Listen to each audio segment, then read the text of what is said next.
Man lazimal istighfar, siapa yang banyak beristighfar, Allah berikan 4. Ja'alallahu lahu min kulli dhiqin makhraja, segala kesempitannya dilapangkan Allah, sempit hatinya dilapangkan Allah, sempit dadanya dilapangkan Allah. Wali wa min kulli hammin faraja, segala kesusahannya diberikan Allah kemudahan. Susah rezekinya, susah hidupnya, susah pikirannya, susah urusannya, dimudahkan Allah. Wa razaqahu min haitsu la yahtasib, diberi Allah rezeki dari jalan yang tidak disangka-sangka, yang tidak diduga-duga, datang rezeki itu. Siapa yang menjanjikan? Nabi Muhammad SAW. Nabi bicara dari mana? Wa ma yantiqu 'anil hawa in huwa illa wahyun yuha. Dia bicara bukan mengikuti hawa nafsunya, melainkan dari wahyu yang dibawa oleh Jibril dari Allah Subhanahu wa taala. Memperbanyak istighfar. Yang keempat, wa ma kana Allahu mu'adzibahum wa hum yastaghfirun.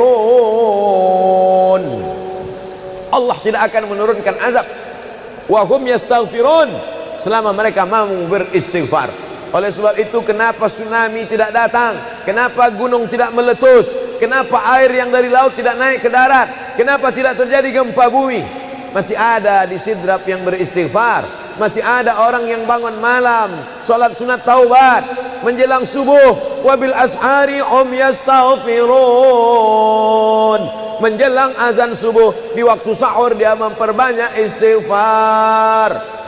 Sependek-pendeknya astaghfirullah, agak panjang astaghfirullahalazim, lebih panjang astaghfirullahalazim alladzi la ilaha illa huwal hayyul qayyum wa atubu ilaih. Yang lebih afdal sayyidul istighfar, Allahumma anta rabbi la ilaha illa anta khalaqtani wa ana 'abduka wa ana 'ala 'ahdika wa wa'dika mastata'tu a'udzu bika min syarri ma sana'tu abu'u laka bi ni'matika 'alayya wa abu'u bi dhanbi faghfirli fa innahu la yaghfiru dzunuba illa anta. Dibaca dia setelah subuh, dijaga Allah sampai zuhur.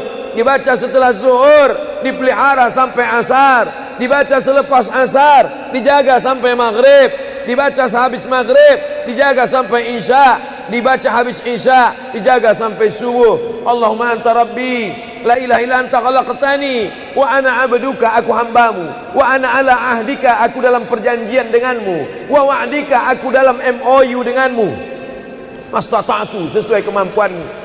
Abu ulaka bi ni'matika alayya, aku datang menghadapmu dengan nikmatmu, nikmat mata, nikmat telinga, nikmat otak, nikmat hati, nikmat buah pinggang, nikmat kaki, nikmat tangan. Wa abu bi dzambi, tapi justru aku datang membawa dosa. Aku datang membawa nikmat, tapi justru aku datang membawa dosa. Dosa telinga, dosa mata, dosa lidah, dosa hati. Mestinya aku datang membawa nikmat, datang membawa pahala. Wa abu bi dzambi, tapi justru aku datang membawa dosa. Tapi aku yakin dan percaya, fa innahu la yaghfiru dzunuba illa anta, tak ada yang bisa mengampunkan segala dosa kecuali engkau. Di musim pandemi yang selama ini selesai sholat hanya 3 kali saja. Assalamualaikum warahmatullah, assalamualaikum warahmatullah, astaghfirullahaladzim, astaghfirullahaladzim, astaghfirullahaladzim. Diperbanyak istighfar. Wallahi, kata Nabi Muhammad SAW, Nabi bersumpah, wallahi demi Allah, inilah astaghfiru ila rabbi wa atubu ilaih. Aku beristighfar kepada Allah, aku bertaubat kepada Allah mi'ata marrah, 100 kali sehari semalam. Jadi kita pun bisa beristighfar 100 kali sehari semalam. Kalau kita hitung jari kita ini sendinya ada 20, 1, 2, 3, 4, 5, 6, 7, 8, 9, 10, 11, 12, 13, 14, 15, 16, 17, 18, 19, 20. 20 sendi. Habis sholat kita isi 20 istighfar.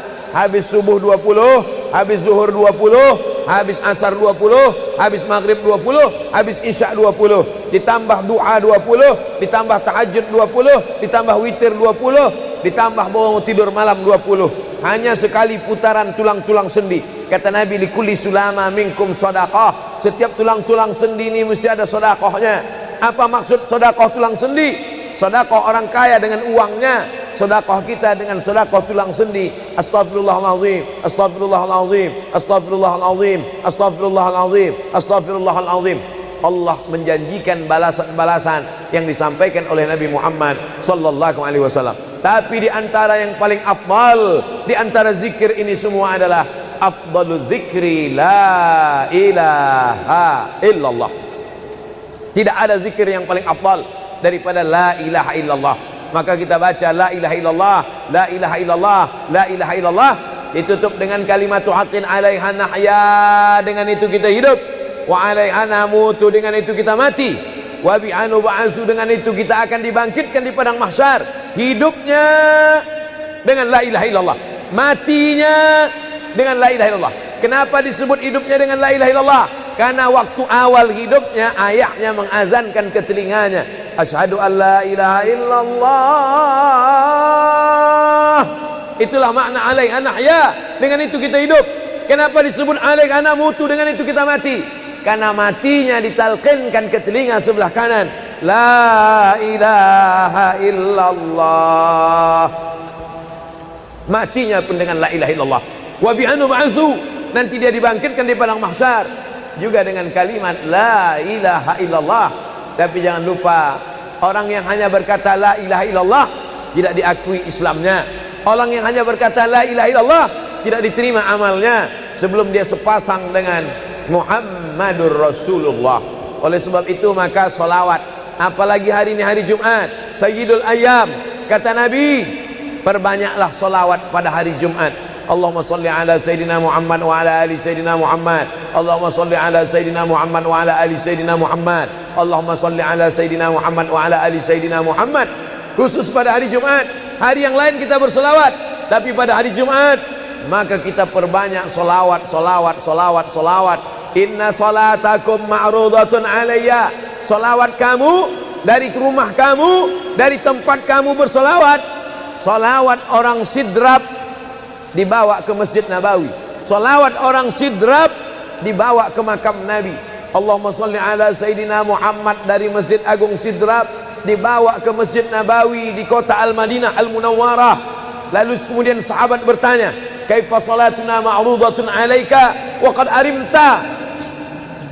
Bagaimana salawat kami dibawa ke makammu padahal engkau sudah mati, meninggal dunia? Bukankah orang yang mati itu tidak hidup? Bukankah orang mati itu dimakan cacing tanah? Apa jawab Nabi? Innallaha harramal arda ajsadal anbiya. Allah mengharamkan tanah memakan jasad para nabi. Jadi sahabat Nabi itu rasional, sahabat Nabi itu berpikir, sahabat Nabi itu bukan hanya diam, sahabat Nabi itu bukan hanya nerima saja, sahabat Nabi itu bertanya, bagaimana mungkin salawat kami bisa dibawa ke makammu padahal kau sudah mati dimakan cacing tanah? Nabi menjawab, innallaha harramal arda ajsadal anbiya. Allah mengharamkan tanah memakan jasad para nabi. Hari Jumat, pagi Jumat, petang Jumat, malam Jumat, memperbanyak salawat lebih daripada hari biasanya. Allahumma salli ala Sayyidina Muhammad wa ala ali Sayyidina Muhammad. Membaca surat Al-Kahfi. Man qara'a surat Al-Kahfi yaumal jumu'ati. Siapa yang membaca surat Al-Kahfi hari Jumat, pagi Jumat, siang Jumat, sore Jumat, malam Jumat, adha'a lahu min nur. Allah berikan dia cahaya, pencerahan, terang pandangannya, terang matanya, terang pikirannya, terang hatinya. Kalau sudah gelap, kita suntuk. Makanya anak kecil tidak boleh mati lampu. Kalau ada anak kecil malam mati lampu, napasnya bisa sesak. Kenapa sesak? Sempit dadanya. Itu maknanya kalau Allah kasih kita terang cahaya karena membaca surat Al-Kahfi hari Jumat. Tapi jangan sampai menyuruh orang baca surat Al-Kahfi, ternyata yang ceramah ini belum baca surat Al-Kahfi. Bacalah surat Al-Kahfi. Ustaz sudah baca. Oh, saya ngajak aja. Enggak. Sebelum ceramah saya baca dulu. Malam Jumat, tadi malam. Habis sholat tahajud, duduk, baca surat Yasin, baca surat Al-Kahfi. Supaya waktu menyampaikannya plong. Karena kalau kita hanya menyuruh saja tidak mengamalkannya, terasa di dalam hati. Bacalah surat Al-Kahfi. Pembohong. Oleh sebab itu saya mengajak, tapi saya sudah baca duluan. Man qara'a surat Yasin lailatal Jum'ah. Siapa yang membaca surat Yasin malam, tidak hanya malam Jumat. Man qara'a Yasin fi lailatin, tak ada disebut malam Jumat. Siapa yang baca surat Yasin pada suatu malam, malam Senin, malam Selasa, malam Rabu, malam Kamis, malam Ahad, malam Jumat, ghufira lahu, asbaha maghfuran lah. Waktu subuh dia sudah diampunkan Allah.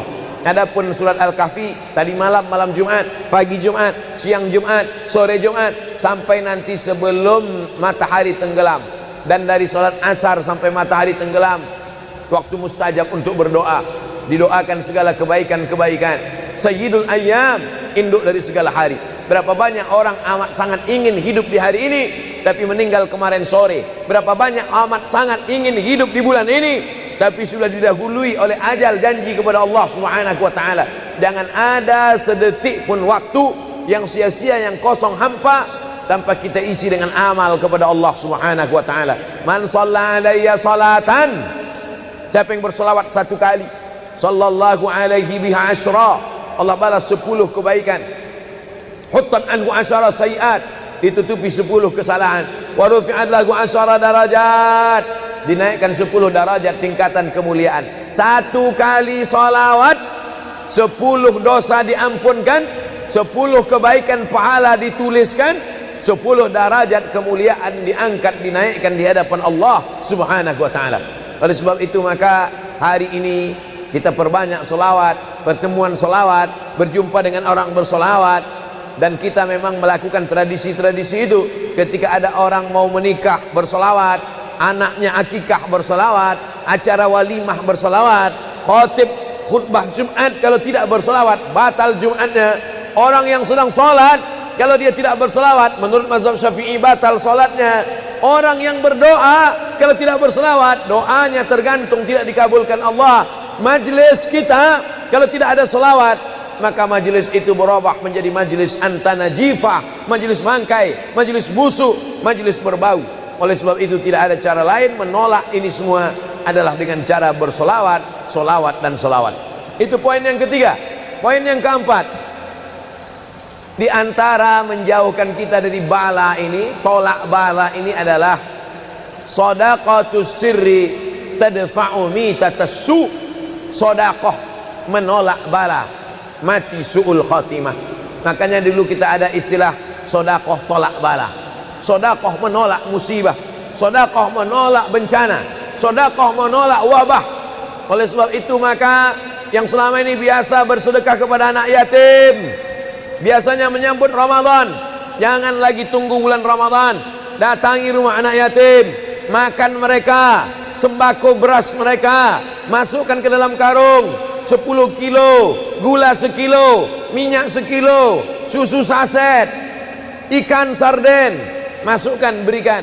Ini dengan niat menolak segala musibah, segala bencana, segala wabah.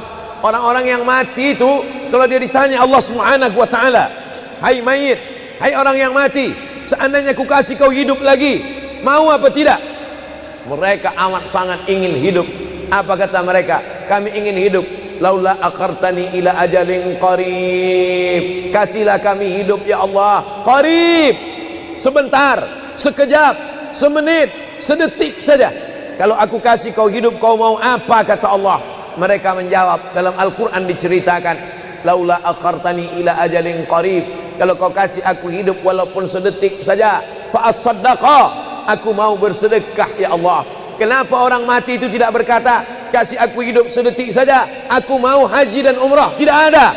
Kasih aku sedetik saja, aku mau pergi berjihad? Tidak. Kasih aku sedetik saja, aku mau sholat sepanjang malam? Tidak. Mereka mengatakan, fa as-saddaqa, aku mau bersedekah. Mengapa orang mati itu kalau dihidupkan mau bersedekah? Dijawab oleh para ulama, karena haji dan umrah balasannya nanti setelah hisab masuk surga. Al-hajjul mabrur, haji yang mabrur, laisa lahu jaza illal jannah, balasannya surga.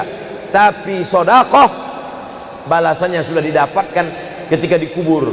Begitu mati masuk kubur langsung dapat balasan sedekah. Itulah makanya kata Nabi, idza matal insan, kalau manusia mati inqata'a, putus amalnya.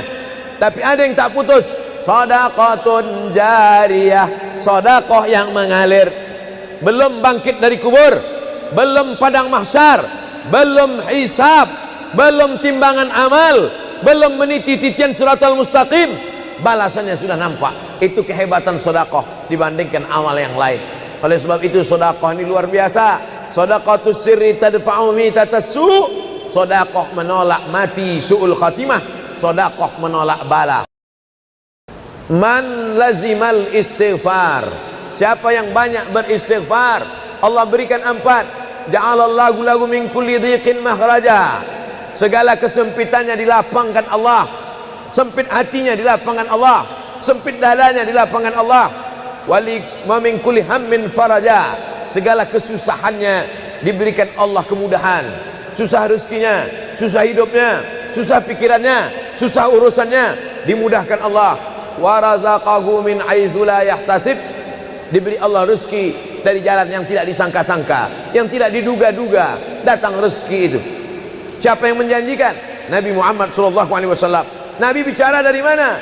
Wa ma yantiqu 'anil hawa in huwa illa wahyun yuha. Dia bicara bukan mengikuti hawa nafsunya, melainkan dari wahyu yang dibawa oleh Jibril dari Allah Subhanahu wa taala. Memperbanyak istighfar. Yang keempat, wa ma kana Allahu mu'adzibahum wa hum yastaghfirun. Allah tidak akan menurunkan azab wa hum yastaghfirun selama mereka mau beristighfar. Oleh sebab itu, kenapa tsunami tidak datang? Kenapa gunung tidak meletus? Kenapa air yang dari laut tidak naik ke darat? Kenapa tidak terjadi gempa bumi? Masih ada di Sidrap yang beristighfar. Masih ada orang yang bangun malam, salat sunat taubat menjelang subuh. Wabil ashari hum yastaghfirun. Menjelang azan subuh, di waktu sahur dia memperbanyak istighfar. Sependek-pendeknya astaghfirullah, agak panjang astaghfirullahalazim, lebih panjang astaghfirullahalazim alladzi la ilaha illa huwal hayyul qayyum wa atubu ilaih. Yang lebih afdal sayyidul istighfar, Allahumma anta rabbi la ilaha illa anta khalaqtani wa ana 'abduka wa ana 'ala 'ahdika wa wa'dika mastata'tu a'udzu bika min syarri ma sana'tu abu'u laka bi ni'matika 'alayya wa abu'u bi dhanbi faghfirli fa innahu la yaghfiru dzunuba illa anta. Dibaca dia setelah subuh, dijaga Allah sampai zuhur. Dibaca setelah zuhur, dipelihara sampai asar. Dibaca selepas asar, dijaga sampai maghrib. Dibaca sehabis maghrib, dijaga sampai isya. Dibaca habis isya, dijaga sampai subuh. Allahumma anta rabbi la ilaha illa anta khalaqtani wa ana 'abduka, aku hambamu, wa ana 'ala ahdika, aku dalam perjanjian denganmu, wa wa'dika, aku dalam MOU denganmu, mastata'tu, sesuai kemampuanmu. Abu ulaka bi ni'matika alayya, aku datang menghadapmu dengan nikmatmu, nikmat mata, nikmat telinga, nikmat otak, nikmat hati, nikmat buah pinggang, nikmat kaki, nikmat tangan. Wa abu bi dzambi, tapi justru aku datang membawa dosa. Aku datang membawa nikmat, tapi justru aku datang membawa dosa. Dosa telinga, dosa mata, dosa lidah, dosa hati. Mestinya aku datang membawa nikmat, datang membawa pahala. Wa abu bi dzambi, tapi justru aku datang membawa dosa. Tapi aku yakin dan percaya, fa innahu la yaghfiru dzunuba illa anta, tak ada yang bisa mengampunkan segala dosa kecuali engkau. Di musim pandemi yang selama ini selesai sholat hanya 3 kali saja. Assalamualaikum warahmatullah, assalamualaikum warahmatullah, astaghfirullahaladzim, astaghfirullahaladzim, astaghfirullahaladzim. Diperbanyak istighfar. Wallahi, kata Nabi Muhammad SAW, Nabi bersumpah, wallahi demi Allah, inilah astaghfiru ila rabbi wa atubu ilaih, aku beristighfar kepada Allah, aku bertaubat kepada Allah mi'ata marrah, 100 kali sehari semalam. Jadi kita pun bisa beristighfar 100 kali sehari semalam. Kalau kita hitung jari kita ini sendinya ada 20, 1, 2, 3, 4, 5, 6, 7, 8, 9, 10, 11, 12, 13, 14, 15, 16, 17, 18, 19, 20. 20 sendi.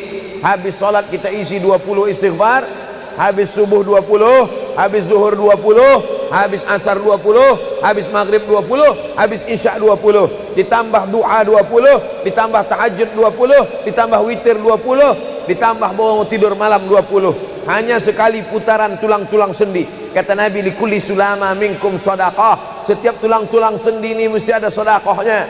Apa maksud sedekah tulang sendi? Sedekah orang kaya dengan uangnya, sedekah kita dengan sedekah tulang sendi. Astaghfirullahalazim, astaghfirullahalazim, astaghfirullahalazim, astaghfirullahalazim, astaghfirullahalazim.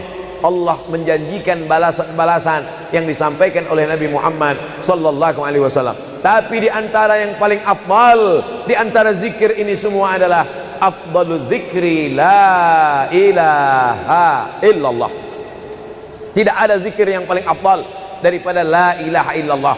Maka kita baca la ilaha illallah, la ilaha illallah, la ilaha illallah, ditutup dengan kalimat haqqin 'alaiha nahya, dengan itu kita hidup, wa 'alaiha namutu, dengan itu kita mati, wa bi'anu ba'su, dengan itu kita akan dibangkitkan di padang mahsyar. Hidupnya dengan la ilaha illallah, matinya dengan la ilaha illallah. Kenapa disebut hidupnya dengan la ilaha illallah? Karena waktu awal hidupnya ayahnya mengazankan ke telinganya, asyhadu an la ilaha illallah. Itulah makna alaiha nahya, dengan itu kita hidup. Kenapa disebut alaiha namutu, dengan itu kita mati? Karena matinya ditalqinkan ke telinga sebelah kanan, la ilaha illallah. Matinya pun dengan la ilaha illallah. Wa bi'anu ba'su, nanti dia dibangkitkan di padang mahsyar juga dengan kalimat la ilaha illallah. Tapi jangan lupa, orang yang hanya berkata la ilaha illallah tidak diakui Islamnya. Orang yang hanya berkata la ilaha illallah tidak diterima amalnya sebelum dia sepasang dengan Muhammadur Rasulullah. Oleh sebab itu maka solawat, apalagi hari ini hari Jumat, Sayyidul Ayyam, kata Nabi, perbanyaklah solawat pada hari Jumat. Allahumma salli ala Sayyidina Muhammad wa ala ali Sayyidina Muhammad. Allahumma salli ala Sayyidina Muhammad wa ala ali Sayyidina Muhammad. Allahumma salli ala Sayyidina Muhammad wa ala ali Sayyidina Muhammad. Khusus pada hari Jumat. Hari yang lain kita berselawat, tapi pada hari Jumat maka kita perbanyak solawat, solawat, solawat, solawat. Inna salatakum ma'rudatun alayya. Solawat kamu dari rumah kamu, dari tempat kamu bersolawat. Solawat orang sidrap dibawa ke Masjid Nabawi. Salawat orang sidrap dibawa ke makam Nabi. Allahumma salli ala Sayyidina Muhammad dari Masjid Agung Sidrap dibawa ke Masjid Nabawi di kota Al-Madinah Al-Munawwarah. Lalu kemudian sahabat bertanya, kaifa salatuna ma'rudatun alaika wa qad arimta? Bagaimana salawat kami dibawa ke makammu padahal engkau sudah mati, meninggal dunia? Bukankah orang yang mati itu tidak hidup? Bukankah orang mati itu dimakan cacing tanah? Apa jawab Nabi? Innallaha harramal arda ajsadal anbiya. Allah mengharamkan tanah memakan jasad para nabi. Jadi sahabat Nabi itu rasional, sahabat Nabi itu berpikir, sahabat Nabi itu bukan hanya diam, sahabat Nabi itu bukan hanya nerima saja, sahabat Nabi itu bertanya, bagaimana mungkin salawat kami bisa dibawa ke makammu padahal kau sudah mati dimakan cacing tanah? Nabi menjawab, innallaha harramal arda ajsadal anbiya. Allah mengharamkan tanah memakan jasad para nabi. Hari Jumat, pagi Jumat, petang Jumat, malam Jumat, memperbanyak salawat lebih daripada hari biasanya. Allahumma salli ala Sayyidina Muhammad wa ala ali Sayyidina Muhammad. Membaca surat Al-Kahfi. Man qara'a surat Al-Kahfi yaumal jumu'ati. Siapa yang membaca surat Al-Kahfi hari Jumat, pagi Jumat, siang Jumat, sore Jumat, malam Jumat, adha'a lahu min nur. Allah berikan dia cahaya, pencerahan, terang pandangannya, terang matanya, terang pikirannya, terang hatinya. Kalau sudah gelap, kita suntuk. Makanya anak kecil tidak boleh mati lampu. Kalau ada anak kecil malam mati lampu, napasnya bisa sesak. Kenapa sesak? Sempit dadanya. Itu maknanya kalau Allah kasih kita terang cahaya karena membaca surat Al-Kahfi hari Jumat. Tapi jangan sampai menyuruh orang baca surat Al-Kahfi, ternyata yang ceramah ini belum baca surat Al-Kahfi. Bacalah surat Al-Kahfi. Ustaz sudah baca. Oh, saya ngajak aja. Enggak. Sebelum ceramah saya baca dulu. Malam Jumat, tadi malam. Habis sholat tahajud, duduk, baca surat Yasin, baca surat Al-Kahfi. Supaya waktu menyampaikannya plong. Karena kalau kita hanya menyuruh saja tidak mengamalkannya, terasa di dalam hati. Bacalah surat Al-Kahfi. Pembohong. Oleh sebab itu saya mengajak, tapi saya sudah baca duluan. Man qara'a surat Yasin lailatal Jum'ah. Siapa yang membaca surat Yasin malam, tidak hanya malam Jumat. Man qara'a Yasin fi lailatin, tak ada disebut malam Jumat. Siapa yang baca surat Yasin pada suatu malam, malam Senin, malam Selasa, malam Rabu, malam Kamis, malam Ahad, malam Jumat, ghufira lahu, asbaha maghfuran lah. Waktu subuh dia sudah diampunkan Allah.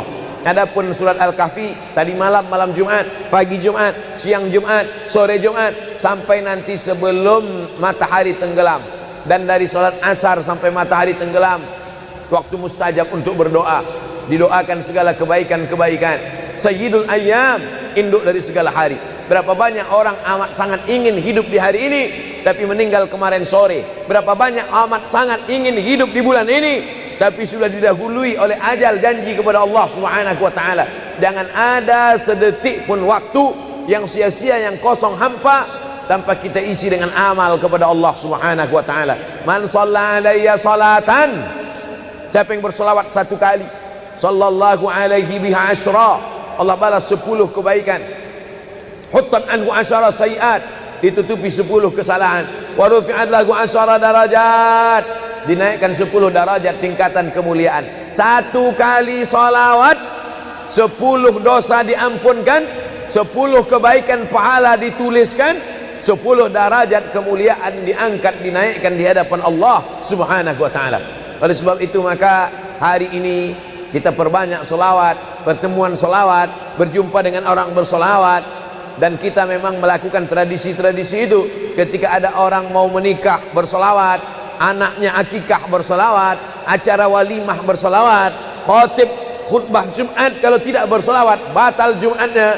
Orang yang sedang sholat kalau dia tidak berselawat, menurut mazhab Syafi'i batal sholatnya. Orang yang berdoa kalau tidak berselawat, doanya tergantung tidak dikabulkan Allah. Majlis kita kalau tidak ada selawat, maka majlis itu berubah menjadi majlis antanajifah, majlis mangkai, majlis busuk, majlis berbau. Oleh sebab itu tidak ada cara lain menolak ini semua adalah dengan cara bersolawat, solawat dan solawat. Itu poin yang ketiga. Poin yang keempat, di antara menjauhkan kita dari bala ini, tolak bala ini adalah shadaqatus sirri tadfa'u mitatassu. Sedekah menolak bala, mati su'ul khatimah. Makanya dulu kita ada istilah sedekah tolak bala. Sedekah menolak musibah, sedekah menolak bencana, sedekah menolak wabah. Oleh sebab itu maka yang selama ini biasa bersedekah kepada anak yatim, biasanya menyambut Ramadan, jangan lagi tunggu bulan Ramadan, datangi rumah anak yatim, makan mereka, sembako beras mereka, masukkan ke dalam karung 10 kilo, gula sekilo, minyak sekilo, susu saset, ikan sarden, masukkan, berikan. Ini dengan niat menolak segala musibah, segala bencana, segala wabah. Orang-orang yang mati itu kalau dia ditanya Allah Subhanahu wa taala, hai mayit, hai orang yang mati, seandainya ku kasih kau hidup lagi, mau apa tidak? Mereka amat sangat ingin hidup. Apa kata mereka? Kami ingin hidup. Laula akhartani ila ajalin qarib, kasihlah kami hidup ya Allah qarib, sebentar, sekejap, semenit, sedetik saja. Kalau aku kasih kau hidup, kau mau apa? Kata Allah. Mereka menjawab, dalam Al-Quran diceritakan, laula akhartani ila ajalin qarib, kalau kau kasih aku hidup walaupun sedetik saja, fa as-saddaqa, aku mau bersedekah ya Allah. Kenapa orang mati itu tidak berkata, kasih aku hidup sedetik saja, aku mau haji dan umrah? Tidak ada. Kasih aku sedetik saja, aku mau pergi berjihad? Tidak. Kasih aku sedetik saja, aku mau sholat sepanjang malam? Tidak. Mereka mengatakan, fa as-saddaqa, aku mau bersedekah. Mengapa orang mati itu kalau dihidupkan mau bersedekah? Dijawab oleh para ulama, karena haji dan umrah balasannya nanti setelah hisab masuk surga. Al-hajjul mabrur, haji yang mabrur, laisa lahu jaza illal jannah, balasannya surga. Tapi sedekah balasannya sudah didapatkan ketika dikubur. Begitu mati masuk kubur langsung dapat balasan sedekah. Itulah makanya kata Nabi, idza matal insan, kalau manusia mati, inqata'a, putus amalnya. Tapi ada yang tak putus, shadaqatun jariyah, sedekah yang mengalir. Belum bangkit dari kubur, belum padang mahsyar, belum hisab, belum timbangan amal, belum meniti titian siratal mustaqim, balasannya sudah nampak. Itu kehebatan sedekah dibandingkan amal yang lain. Oleh sebab itu sedekah ini luar biasa. Shadaqatus sirri tadfa'u mitatassu, sedekah menolak mati su'ul khatimah, sedekah menolak bala. Alhamdulillah, Allahumma salli ala Sayyidina Muhammad wa ala ali Sayyidina Muhammad. Kullu amrin zibalin, semua amal yang baik, walam yubda' bihamdillah, kalau tidak diawali dengan alhamdulillah, pujian kepada Allah, fahuwa aqta', maka amal itu putus. Makna putus, putus sampai di dunia saja, tak boleh dibawa sebagai bekal menghadap Allah. Maka kita ingin amal kita malam ini tidak putus, maka kita awali dengan alhamdulillahi rabbil alamin. Setiap majlis kalau tidak disebut namanya, maka majlis itu anta najifah, majlis yang busuk, majlis bau, majlis bangkai, maka kita sebut namanya Allahumma salli ala Sayyidina Muhammad wa ala ali Sayyidina Muhammad. Laisa minna, bukan golongan kami, kata Nabi SAW. Man lam yarham saghirana, sesiapa yang tidak sayang kepada budak anak kecil, walam ya'rif syarafa kabirina, tidak hormat kepada orang tua, maka dia tidak diperakui sebagai umat Nabi Muhammad SAW. Semua anak-anak muda-muda, belia-belia yang saya sayangi, para alim ulama, tuan-tuan guru, datuk-datuk, datin-datin, semua yang berhadir ini insyaallah dimuliakan Allah Subhanahu wa taala. Amin ya rabbal alamin. Tajuk kita malam ini 8 keutamaan orang yang bersedekah menurut Al-Qur'an dan sunnah Nabi Muhammad sallallahu alaihi wasallam. Keutamaan yang pertama, kalau orang mati itu ditanya, apakah kamu mau hidup lagi? Maka orang mati itu menjawab, tapi belum ada orang yang mati hidup lagi. Macam mana kita boleh tahu dia menjawab? Sebab diceritakan Allah dalam Al-Quran. Apa kata mereka? A'udzubillahi minasyaitonirrajim. Laula akhartani ila ajalin qarib. Kalaulah kami yang sudah mati ini diberi masa lagi, ajal masa, qarib pendek, sikit, kejap. Kalaulah kami boleh dibagi masa hidup lagi walaupun sikit, walaupun kejap, apa yang ingin mereka lakukan? Fa as-saddaqa, kami ingin bersodaqah. Mereka tak ada kata kalaulah kami boleh hidup lagi kami ingin jihad, tak ada. Kalau boleh hidup lagi kami ingin pergi haji, tak ada. Mereka katakan fa as-saddaqa, kami ingin bersodaqah. Kenapa sedekah? Kenapa bukan perang? Maka ulama membagi jawaban. Karena kalau haji itu balasannya nanti di surga. Wal hajjul mabrur laisa lahu jazaa'un illal jannah. Haji mabrur balasannya surga nanti selepas hari kiamat. Tapi kalau sedekah balasan pahalanya diperolehi ketika di alam kubur. Itulah kenapa orang-orang yang mati itu ingin kalau hidup lagi fa as-saddaqa, mereka ingin bersedekah. Sedekah, hampir semua kata-kata dalam bahasa Arab itu asalnya 3 huruf. Sedekah. Sedekah artinya benar. Shadaqallahul azim, maha benar Allah. Sedekah artinya benar. Kalau memang benar betul iman kita, mana buktinya?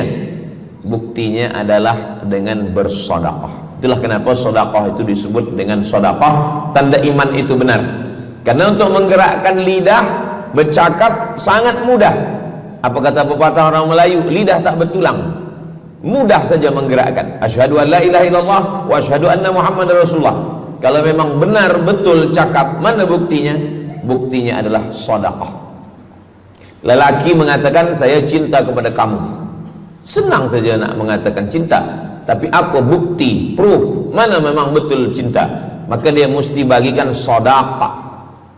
Kalau yang tadi itu sedekah, kalau ini namanya sadaq. Sadaq artinya mahar. Mahar pernikahan lelaki dengan perempuan, aku nikahkan engkau dengan anak saya dengan memberikan cincin emas dan gelang rantai tunai. Itulah dia sedekah, tanda bukti cinta dia kepada seorang perempuan. Sedekah benar. As-sidqu, sidik, benar. As-siddiq, orang yang benar. Maka disebut dia dengan Abu Bakar Siddiq, kerana dia benar memberikan emas sebesar batu waktu dibawa pergi hijrah bersama Nabi Muhammad SAW. Maka dia disebut dengan Siddiq kerana dia benar imannya dengan memberikan sedekah. Tapi ada makna siddiq yang lain, ketika yang lain mendustakan Nabi, tak percaya kepada Isra Mi'raj, dialah orang yang percaya, maka disebut dia dengan Siddiq. Siddiq dari kata sadaq, benar, karena iman dia yang benar. Mana bukti, proof bahwa iman dia benar? Dia bersedekah, membagikan emasnya sebesar batu. Nama dia Abu Bakar Siddiq. Nama ayah dia Abu Quhafah. Ayah dia tak Islam. Apa kata ayah dia? Habislah emas Abu Bakar itu dibawa Muhammad sallallahu alaihi wasallam. Anak Abu Bakar itu namanya Asma. Asma, mana emas ayah kamu? Dah habis dibawa Muhammad. Dia benci betul dengan Nabi Muhammad. Datang Asma, dia ambil batu, dia masukkan ke dalam kain. Kata Asma, emas ayah tu masih ada dalam kain, Datuk. Lalu Abu Quhafah memegang. Abu Quhafah ni buta, dia tak nampak. Oh ya, masih ada lagi. Rupanya emas itu sudah dibawa hijrah bersama Rasulullah sallallahu alaihi wasallam. Makanya kata Nabi, "Lau anfaqa ahadukum mithla Uhudin zahaban." Seandainya ada di antara kamu yang boleh berwakaf emas walaupun sebesar Bukit Uhud. Bukit Uhud itu panjangnya 7 km. Seandainya ada di antara kamu yang boleh berwakaf emas sebesar Bukit Uhud, itu tak sampai setengah tapak tangan Sayyidina Abu Bakar Siddiq. Kenapa? Sebab kalau sekarang ada orang bersedekah banyak, memanglah sekarang sudah aman. Tapi masa itu masa susah, masa payah, Abu Bakar Siddiq menunjukkan bukti keimanannya. Ini keutamaan yang pertama menurut Al-Quran. Kenapa orang bersedekah? Kerana orang-orang mati, kalau dia boleh bagi tambah umur hidup lagi, mereka berkata, fa'as-saddaqa, kami ingin bersedekah. Itu yang pertama. Yang kedua, sampai berapa nih? Sampai 8. Tadi saya dibagi tahu Ustadz sampai 8, atau tak pun sampai 8, kalau dah habis 60 menit habis. Yang kedua, idzas sama'um fatarat, langit terbelah, wa idzal kawakibun tasarat, planet bertembung, berjatuhan, wa idzal biharu fujirat, lautan diletupkan, tsunami namanya, wa idzal quburu bu'athirat, semua yang dikubur dibangkitkan. Selepas itu kita pun bangkit dari kubur. Innama amruhu idza arada syai'an ayyakula lahu kun fayakun. Bila kita bangkit, tak ada atap, tak ada dinding, tak ada pokok kayu, semua gunung-gunung macam bulu kambing dihembus angin. Wa takunul jibalu kal ihnil manfush, macam bulu kambing dihembus angin. Di mana kita bernaung, di mana kita berlindung? Kata Nabi sallallahu alaihi wasallam. Ini yang kedua. Kullu mri'in tahta zilli sadaqatihi, orang akan bernaung di bawah sedekah. Bukan bernaung di bawah haji, bukan bernaung di bawah sembahyang, bukan bernaung di bawah puasa, tapi tempat bernaung atap adalah sedekah. Tapi jangan sebab kita kaji sedekah malam ni, esok subuh tak sembahyang. Awak tak sembahyang, kita bernaung di bawah sedekah. Betul, memang bernaung di bawah sedekah, tapi tiangnya sembahyang. As-salatu imaduddin, sembahyang, salat itu adalah tiang daripada agama. Maka tempat kita berlindung, tempat kita bernaung nanti adalah sedekah. Ada yang tenggelam kerana peluh saking panasnya, ada yang tenggelam kerana peluh sampai ke lutut, ada sampai ke pinggang, ada sampai ke leher, ada yang tenggelam habis. Tapi ada orang yang merasa sejuk, selesa. Kenapa? Kullu mri'in tahta zilli sadaqatihi, orang akan bernaung di bawah sedekah. Orang-orang yang membina masjid, macam mana mahalnya masjid, jutaan ringgit, maka ketika dia mati menghadap Allah Subhanahu wa taala, semua kepanasan, semua terik matahari sejengkal dari ubun-ubun kepala, tapi ada orang yang tahta zilli sadaqatihi, dia akan bernaung di bawah sedekah. Mudah-mudahan panjang umur, Allah bagi kita rezeki supaya kita boleh bernaung di bawah sedekah kita nanti insyaallah. Kita masa siang 12 jam, malam 12 jam, tapi di akhirat nanti 50 alfasanah, 50.000 tahun, belum tentu lagi diputuskan di pengadilan Allah Subhanahu wa taala. Datang orang menghadap Nabi Adam, wahai Adam, kami sudah kepanasan, kami tak tahan di padang mahsyar ini. Kata Nabi Adam, saya malu menghadap Allah. Dulu kata Allah, la taqraba hadhihi syajarah, jangan dekati pokok kuldi, fatakuna minaz zalimin, nanti engkau jadi orang zalim. Fa azallahumas syaitan, tapi digoda syaitan. Lalu kemudian Nabi Adam bertaubat. Doa yang paling tua doa Nabi Adam, Rabbana zalamna anfusana wa illam taghfir lana wa tarhamna lanakunanna minal khasirin. Datang mereka menghadap kepada Nabi Nuh.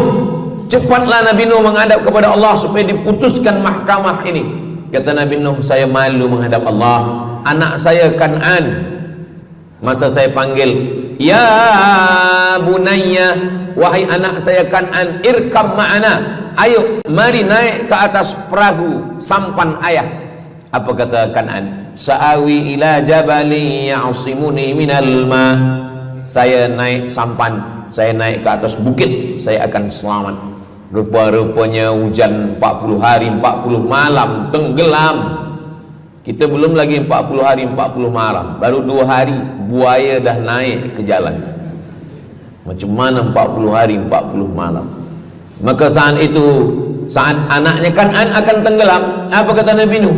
Ya Rabbi, ya Allah, inna bni min ahli, itu anakku ya Allah. Allah marah. Apa kata Allah? Innahu laisa min ahlik, dia bukan anakmu. Innahu amalun ghairu salih, karena amal dia tak baik. Nabi Nuh malu menghadap Allah. Datang mereka kepada Nabi Musa alaihissalam. Kata Nabi Musa, saya pun malu menghadap Allah kerana perbuatan Bani Israel, umat saya jahat. Mereka datang menghadap Nabi Isa. Kata Nabi Isa, saya malu menghadap Allah kerana mereka menyembah saya selepas saya meninggalkan mereka. Pada akhirnya mereka datang menghadap Sayyidina wa Maulana wa Syafi'ina Muhammad sallallahu alaihi wasallam. Hanya Nabi Muhammad lah yang berani menghadap Allah. Sebab apa? Sebab dia umatnya. Maka walaupun kita umat yang paling kecil, umur paling pendek, badan paling tidak bertenaga, tapi kita adalah umat yang pertama nanti yang akan diputuskan perkara, dan kita adalah umat yang pertama akan masuk ke dalam surga Allah Subhanahu wa ta'ala. Maka banyak mereka yang ingin menjadi umat Nabi Muhammad. Bahkan Nabi Musa pun ingin menjadi umat Nabi Muhammad sallallahu alaihi wasallam. Masa Umar bin Khattab datang membawa lembaran-lembaran Taurat, Nabi berkata, apa itu wahai Musa? Taurat. Nabi Muhammad SAW memanggil, mari Taurat. Lalu Nabi Muhammad mengkoyak. Apa kata Nabi? Lau kana Musa hayyan ma wasa'ahu illa iyattabi'ani. Kalaulah Musa masih hidup, dia pasti akan ikut saya. Dan itu betul pada peristiwa Isra dan Mi'raj. Nabi jadi imam, Nabi Musa jadi makmum, Nabi Isa jadi makmum, Nabi Ibrahim jadi makmum, semua nabi-nabi jadi makmum. Imamnya adalah Sayyidina wa Maulana Muhammad sallallahu alaihi wasallam. Jadi keutamaan yang kedua, kita bernaung di bawah sedekah. Yang ketiga, sadaqatus sirri tutfi'u ghadabar rabbi kama yatfa'ul ma'an nar. Sedekah memadamkan api neraka seperti air yang memadamkan api. Kita kalau nampak api, mudah-mudahan kita selamat daripada terbakar, amin. Lalu kemudian datang api, kita padamkan dengan air. Lalu kemudian macam mana memadamkan api neraka? Air sebanyak apa yang boleh memadamkan? Maka kata Nabi SAW, keutamaan yang ketiga adalah sadaqatus sirri tutfi'u ghadabar rabbi, sedekah memadamkan api neraka. Jadi kalau kita dulu banyak silap, banyak salah, banyak dosa. Kullu bani Adam, semua manusia ini khata'un, semua pernah salah, pernah mabuk, pernah berzina, pernah minum khamar, pernah berjudi. Kalaupun dia tidak buat dosa yang zahir, pernah hasad, pernah dengki, busuk hati. Maka ketika itu macam mana memadamkan murka Allah dengan istighfar, memadamkan dengan sembahyang, solat, sunat, taubat? Ada satu cara lagi. Dengan cara apa? Memadamkannya dengan sedekah. Tudfi'u ghadabar rabbi, memadamkan murka marah Allah subhanahu wa ta'ala, padam dengan sedekah. Tapi tentu saja sedekah yang ikhlas kerana Allah subhanahu wa ta'ala.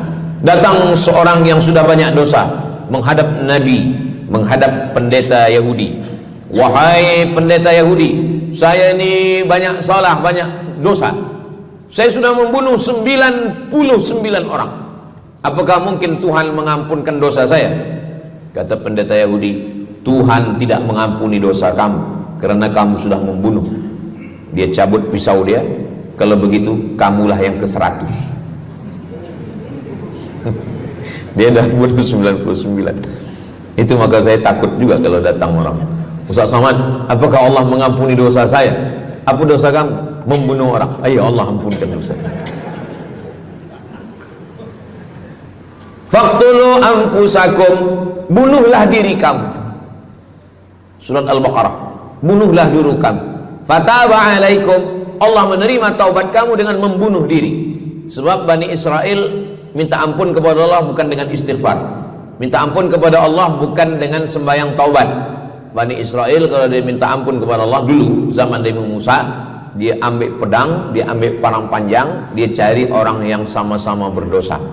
Saya ada dosa, saya cari tuan-tuan yang ada dosa. Tuan ada dosa? Ada. Kita nak bertaubat? Ya, ayo kita. Nanti kita sama-sama cincang. Nanti tuan cincang saya cincang tuan. Kita sama-sama mati, baru Allah ampunkan dosa. Faqtulu anfusakum, bunuhlah diri kamu. Fataba alaikum, Allah menerima taubat kamu. Tapi syariat Nabi Muhammad sallallahu alaihi wasallam, ma min muslimin yuznibu dzamban, kalau ada yang silap khilaf salah, summa yatatahhar, mandi taubat. Apalagi kita di Bandar Seri Begawan, bila tadi pesawat terbang nak landing turun, nampak cantik laut keliling. Jadi siapa nak mandi taubat, pergi ke laut. Kalau sampai ke tengah laut, bukan cuma dosa hilang, orangnya hilang sekali. Aku mandi taubat, saya mandi taubat. Selepas mandi taubat, tak boleh mandi taubat, wudu. Tak boleh wudu, tayamum. Selepas itu sembahyang sunat taubat. Usolli sunnatat taubat raka'ataini lillahi ta'ala. Dosanya perlu sebut, jangan sebut. Ada seorang lelaki, maaf, nafsu dia tinggi. Lalu di jalan dia nampak perempuan. Selepas itu maaf, dia cium. Selepas itu dia datang ke Nabi, dia mengadu, ya Rasulullah, tadi saya melakukan begini-begini. Tegak Umar bin Khattab, Allah sudah tutupi, kenapa kamu bukakan di hadapan orang ramai? Allah mengampuni manusia kecuali al-mujahirun. Al-mujahirun menampakkan dosanya dan bangga dengan dosanya. Ini orang akhir zaman ini sekarang banyak mujahirun. Dia mabuk, dia live streaming. Hai guys, dah mabuk ke malam ni? Ini al-mujahirun. Maka ulil amri mesti ambil hukum. Tapi orang yang pernah berdosa, pernah silap, pernah salah, jangan cerita lagi, tutup. Suami-suami kalau bertobat kepada Allah, mengadu kepada Allah, cukup. Jangan cerita ke istri. Allah menerima, istri tak terima. Jadi taubat cukup kepada Allah Subhanahu wa taala, mengadu dah. Bangkit tahajud malam minta kepada Allah. Jangan suara kuat-kuat. Cukup. Sebab tidak semua kejujuran boleh diterima orang lain. Tak semua perempuan boleh menerima kejujuran. Sakit hati dia. Allah Subhanahu wa taala Maha Pengampun. Selepas itu kemudian wa asbi'is sayyi'atal hasanata, dosa-dosa silap khilaf masa lalu bagaimana menutupinya? Hasanata, perbuatan baik. sembahyang baik, sholat baik, tapi ada yang paling baik. Apa dia? Shadaqatus sirri, memperbanyak sedekah, memadamkan murka Allah seperti api dipadamkan oleh air. Marah itu adalah kobaran dari api neraka. Bila kita sedang marah, itu adalah api neraka lahab. Lahab itu artinya berkobar. Lahab pakai ba, lahab. Sebab saya pernah juga lalu di satu jalan, ada rumah makan, restoran Abu Lahab, pakai P, lahab, mungkin lahab, makan lahab. Allah Subhanahu wa taala memadamkan murkanya. Inna rahmati sabaqat ghadabi, rahmatku lebih cepat daripada murkaku. Memang Allah marah, tapi ketika dia berbagi kepada orang lain, dia tutupi dosanya di masa yang lalu. Syarat taubat 3. Yang pertama, an-nadamu fil qalbi, menyesal dalam hati. Yang kedua, al-iqraru bil lisani, nyatakan dengan lisan, astaghfirullahalazim. Yang ketiga, al-itmaru alla ya'uda ilaihi abadan, tekad saya tidak akan buat lagi sampai mati. Namanya taubat nasuha. Nasuha 3 huruf. Nasoha artinya menyaring madu. Datang orang memanjat pokok kayu, dia ambil parang panjang, dia potong sarang lebah jatuh ke bawah, disaring dengan kain tipis, lalu kemudian tersangkut di atas kain, lilinnya tersangkut, lebahnya tersangkut, anak lebah tersangkut, rantingnya tersangkut, dahannya tersangkut, maka keluarlah madu. Itu bahasa Arabnya namanya nasuha. Apa makna nasuha? Menyaring dosa-dosa sehingga yang tinggal hanya amal soleh, yang sampah-sampah tersangkut. Sekarang susah nak minum madu yang asli, banyak palsu. Macam mana Ustaz, saya ni suka spesial minum madu, apa tanda madu ni asli? Bawa pulang ke rumah, kalau istri marah itu asli.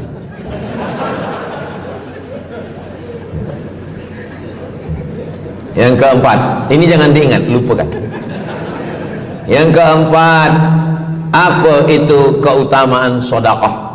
Kata Nabi sallallahu alaihi wasallam, as-sadaqatu, sedekah itu tadfa'u mitatas su', menolak mati su'ul khatimah. Tak ada guna amal elok baik kalau mati dalam keadaan su'ul khatimah. Kita selalu berdoa, Allahumma khtim lana bihusnil khatimah. Maka cara untuk menolak mati su'ul khatimah ini adalah dengan cara sedekah. Banyak orang mati husnul khatimah, bukan ulama, meninggal di dalam Masjidil Haram sedang pakai ihram, selepas tawaf di belakang makam Ibrahim ketika sedang sujud terakhir. Itulah mati yang paling indah. Dalam wudhu sedang sembahyang, di sujud terakhir dalam tanah haram, dalam Masjidil Haram, di belakang makam Ibrahim. Meninggal, dibawa jenazah balik. Orang datang bertanya kepada ibunya, dia masih pemuda belia, apakah dia ulama? Dia bukan ulama. Kenapa dia mulia betul? Apakah dia pernah perang ke Palestina? Tidak. 2-3 hari selepas itu datang satu perempuan membawa budak kecil. Kamu siapa? Kami adalah orang yang tiap bulan dapat kiriman beras, minyak dan makanan dari pemuda ini. Saya maaf, seorang janda, ini anak-anak saya, dan dia selalu bagikan uang dia untuk makankan. Jadi nanti kalau ada orang meninggal, tiba-tiba selepas itu datang janda membawa anak, itu tanda husnul khatimah.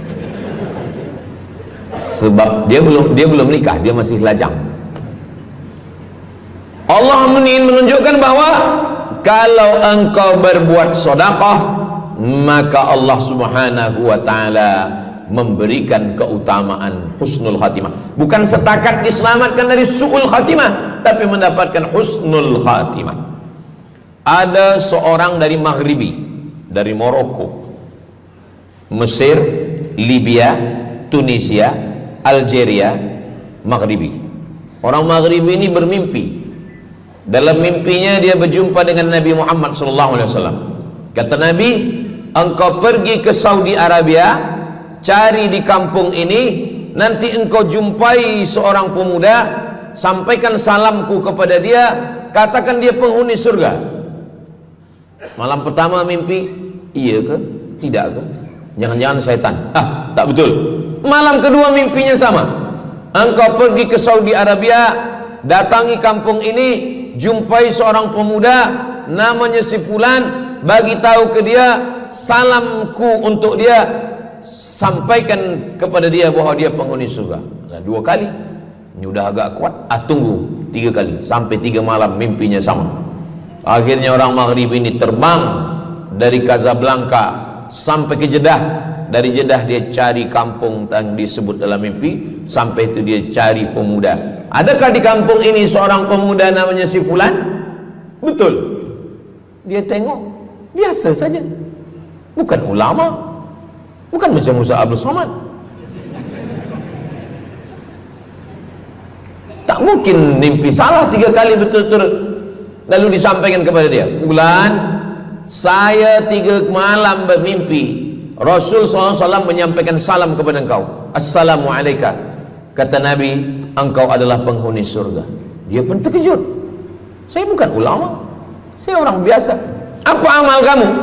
Sembahyang saya biasa saja, puasa sunat saya biasa saja.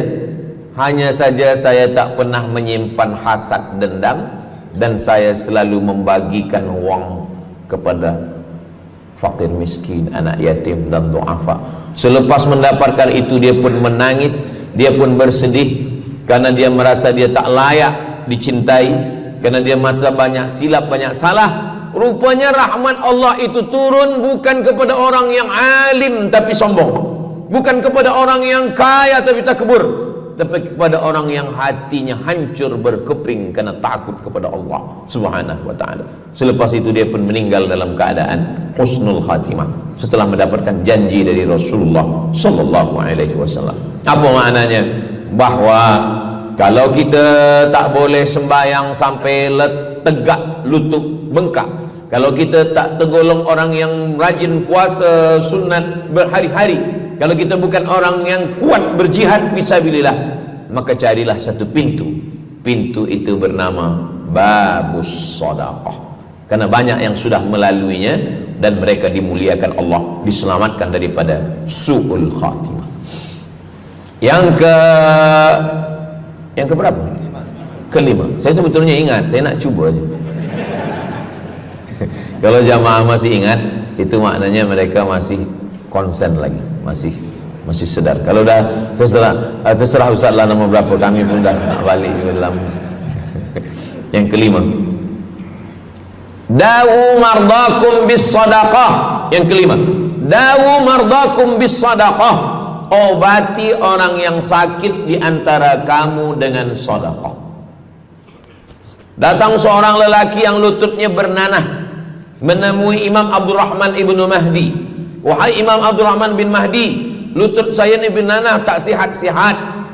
Kata Imam Abdurrahman bin Mahdi, saya ingat satu hadis Rasulullah, dawu mardakum bis sadaqah. Cuba engkau cari kampung yang di kampung itu tak ada air, kamu buat perigi. Perigi. Di kampung saya namanya perigi. Lalu dia pun pergi ke kampung yang tak ada air, dia galikan perigi. Selepas itu sehari, 2 hari, 3 hari, sepekan, sebulan, lutut dia sihat kering. Dia datang lagi kepada Imam Abdurrahman ibnu Mahdi. Alhamdulillah Imam Abdurrahman ibnu Mahdi, lutut saya sudah sihat. Apa hubungan lutut dengan sedekah? Rupanya setiap orang yang mengambil air untuk minum, untuk berwudu, untuk mandi, untuk memasak, selepas itu mereka berdoa, ya Allah, berikanlah kebaikan kepada orang yang sudah membagikan air ini. Ad-du'a silahul mu'min, doa senjatanya orang beriman. Kisah ini ada dalam kitab Sa'ah wa Sa'ah, Ajaib wa Taraif. Semua ada saatnya. Beberapa kisah-kisah yang ajaib diceritakan oleh Syekh Abu Amr al-Misri dalam judul buku Sa'ah wa Sa'ah Gharaib wa Taraib. Sudah diterjemahkan ke dalam bahasa Melayu, judulnya Semua Ada Saatnya. Nama penerjemahnya Abdul Somad. Boleh dicari di google.com. Semua ada saat. Lalu kemudian saya sampaikan hadis ini di masjid. Dawu mardakum bis sadaqah. Obatilah orang yang sakit di antara kamu dengan sedekah. Selepas itu saya turun dari masjid, saya pergi ke kereta, di parking, datang seorang jamaah. Memang yang Ustaz sampaikan tadi betul. Kata saya, memang betul. Takkan saya sampaikan tak betul? Apa maksud awak? Betul.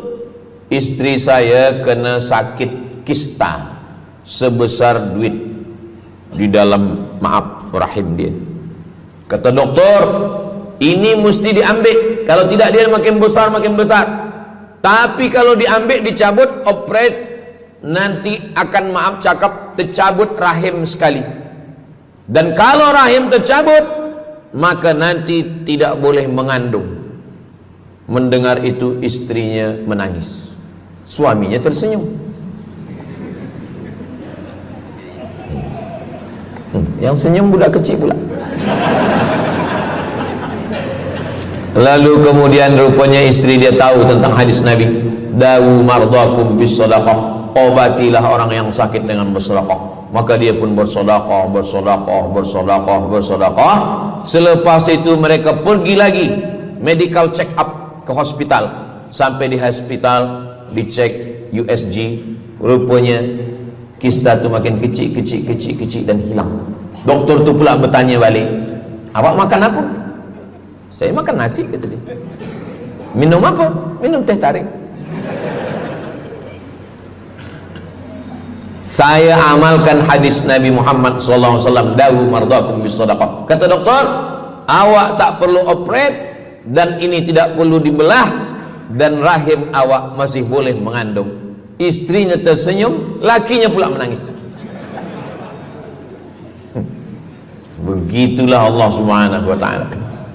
Syekh Abu Amr Al-Misri bercerita tentang seorang perempuan di Saudi Arabia. Dia pergi ke Amerika. Kata doktor di Amerika, kamu sudah balik ke rumah, makan kenyang, tidur lelap.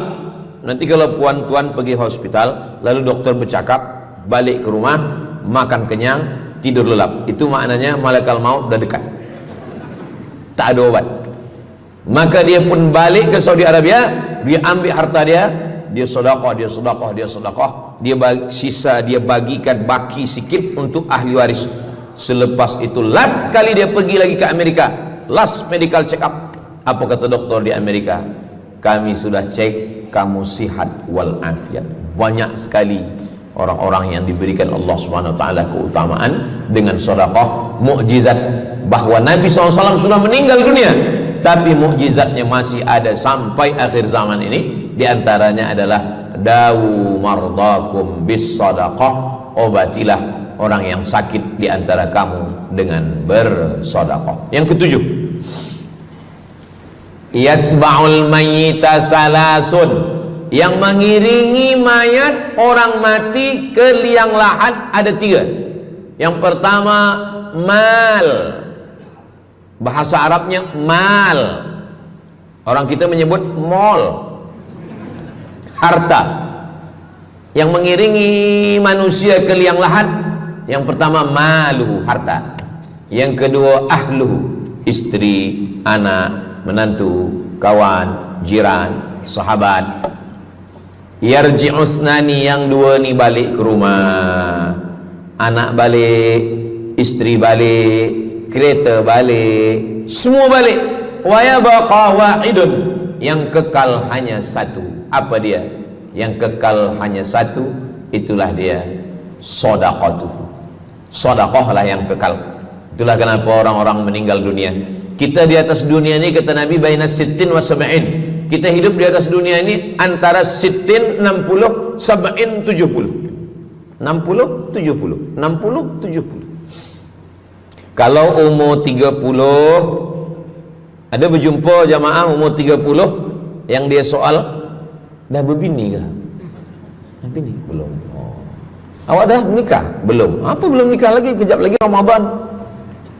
Takkan jaga subuh? Macam mana nak sembahyang? Macam mana nak sahur? 30. Bila 40, soalan sudah berubah. Saya ni diabetes, saya ni kolesterol, saya ni. Bila masuk 50, dah mula tanya, saya ni rabun, tak nampak lagi. Bini pun kadang tak nampak. Bini orang nampak. Bila 60, mendengar tazkirah Ustaz Somad, kunci satu, jangan tersinggung. Ada beberapa jamaah tersinggung, balik meninggal. Bukan kerana tersinggung, memang ajal dah sampai. Jadi, Ustaz umur berapa? Saya lahir 18 hari bulan Mei 1977.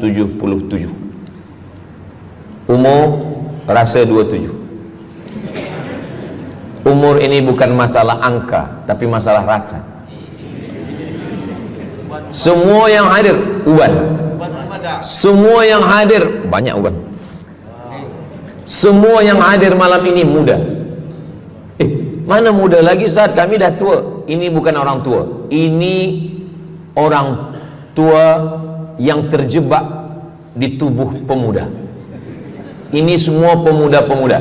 Siapapun yang sembahyang ke masjid, siapapun yang berjamaah, maka dia muda.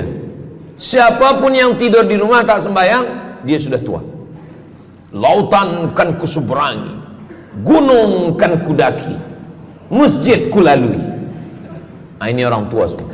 Jadi tua dan muda itu bukan masalah usia, bukan masalah umur, tapi masalah perasaan kita. Saya kalau ditanya orang, umur Ustaz berapa? Qamariyah apa Syamsiah? Muharram Safar apa Januari Februari? Jadi masalah umur ini insyaallah kita semua dibagi Allah kesihatan. Amin ya rabbal alamin. Yang sakit-sakit diangkat Allah penyakitnya. Amin. Jadi kata Nabi SAW, semuanya tinggal, wa yabqa wahidun, yang tinggal hanya satu, wa amaluhu, di antara amal adalah sedekah. Itu yang ketujuh. Nabi meninggal umur 63 tahun. Abu Bakar Siddiq 63 tahun. Imam Syafi'i lahir 150, meninggal 204. Imam Syafi'i lahir di Gaza, Palestina. Semoga Allah menolong saudara kita di Palestina. Imam Syafi'i lahir di Palestina, di Gaza 150 Hijrah. Meninggal di Fustat, Kahirah, Mesir 204. Imam Syafi'i umurnya hanya 54 tahun. 50 muda. Tapi Imam Syafi'i berada di alam barzah 204, sekarang sudah 1447, 1447 tahun. Apa maknanya? Berarti Imam Syafi'i di alam kubur sudah 1200 tahun. Soalan, lebih lama di atas tanah atau di dalam tanah? Lebih lama di alam barzah. Di alam rahim 9 bulan 10 hari. Di alam dunia 63 tahun. Kalau sampai di alam kubur menunggu hari kiamat. Imam Syafi'i sudah 1200 tahun. Tapi setiap detik, setiap menit, setiap jam, dari maghribi sampai ke Nusantara, semua orang menyebut nama Syafi'i, Syafi'i, Syafi'i, Syafi'i. Setiap kampung ada nama orang Syafi'i. Setiap kawasan ada nama orang Syafi'i. Begitulah mulianya Imam Syafi'i. Kita, seandainya kita mati, berapa lama lagi kita di alam barzakh? Dulu ada yang mengatakan kiamat 2012, rupanya tak jadi. Kan ada filmnya, kiamat 2012, Steven Spielberg. Tak jadi. Yas'alunaka 'anis sa'ati ayyana mursaha. Mereka bertanya kepadamu tentang hari kiamat. Qul, katakan, la ya'lamuha illa hu. Yang tahu hanya Allah Subhanahu wa ta'ala. Pikirkan, kalau kita mati, apa yang akan mengalir? Rumah kita dijual anak kita, dibagi-bagi kepada ahli waris. Kereta kita dijual semuanya. Tapi orang yang membina masjid di Brunei Darussalam, masjid dah cantik-cantik, besar-besar, elok-elok. Tadi kami cerita tentang Muslim yang ada di Kamboja, yang ada di Vietnam, yang ada di Myanmar, kesusahan, kepayahan, yang ada di Palestin. Itu kalau kita tolong, mengalir sampai hari kiamat. Kita fikirkan apa yang akan mengalir selepas kita mati menghadap Allah Subhanahu wa ta'ala. Di antara yang pasti mengalir, anak belum tentu. Waktu kita hidup dia soleh, selepas kita mati dia stres. Na'udzubillah. Mudah-mudahan anak-anak kita semua anak-anak yang soleh-soleh. Tapi yang pasti adalah sedekah. Maka kita siapkan sedekah menolong agama Allah Subhanahu wa ta'ala. Yang ke-8, kata Nabi SAW, idza matal insan, hadisnya ada dalam Sahih Muslim. Idza matal insan, ada orang yang membaca hadis ini idza mata ibnu Adam. Idza mata ibnu Adam itu tarjamah, bukan bunyi teks. Bunyi teksnya idza matal insan, kalau manusia mati, inqata'a, putus. Tapi banyak yang salah faham tentang hadis nih.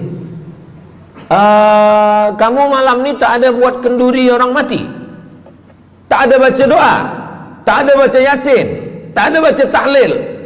Idza matal ibnu Adam, kalau manusia sudah mati, putus. Jangan kirim-kirim doa lagi.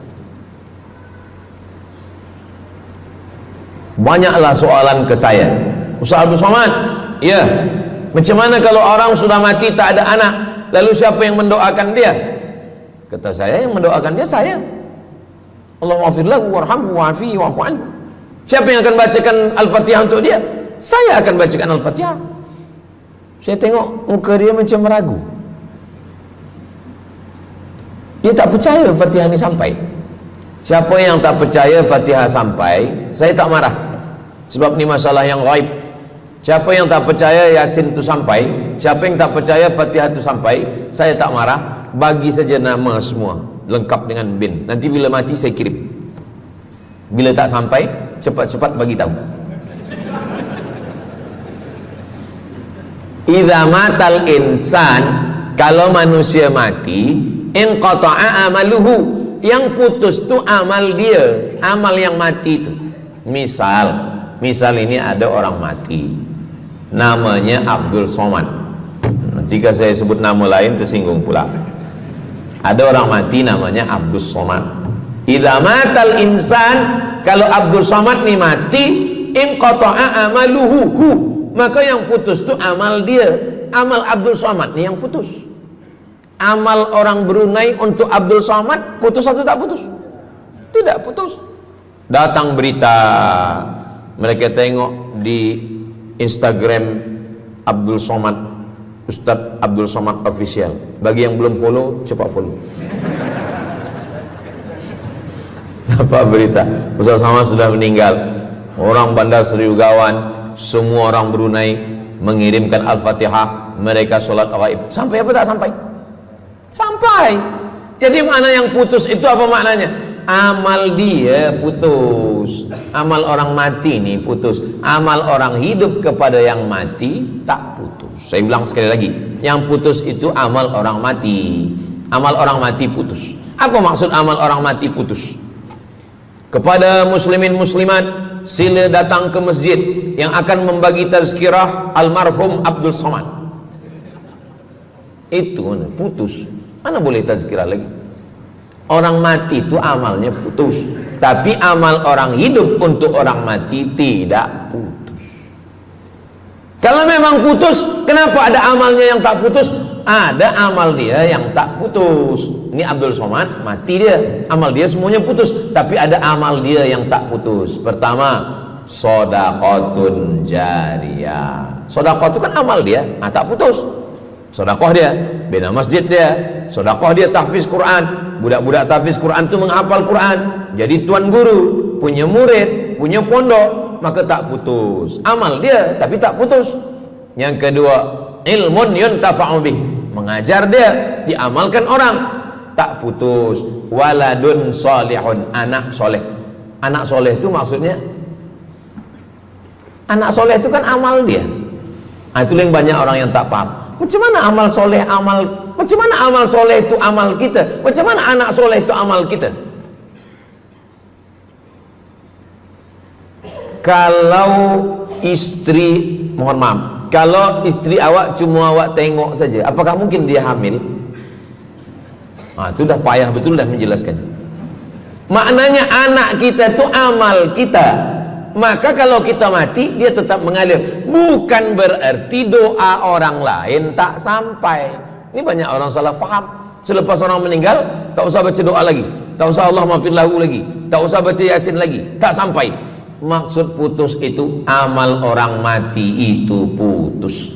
Kalaulah putus amal orang hidup kepada orang mati, tak ada salat jenazah. Nanti kalau ada orang mengatakan tak usah baca doa, kita udah putus semua, nanti bila dia mati jangan sembahyangkan.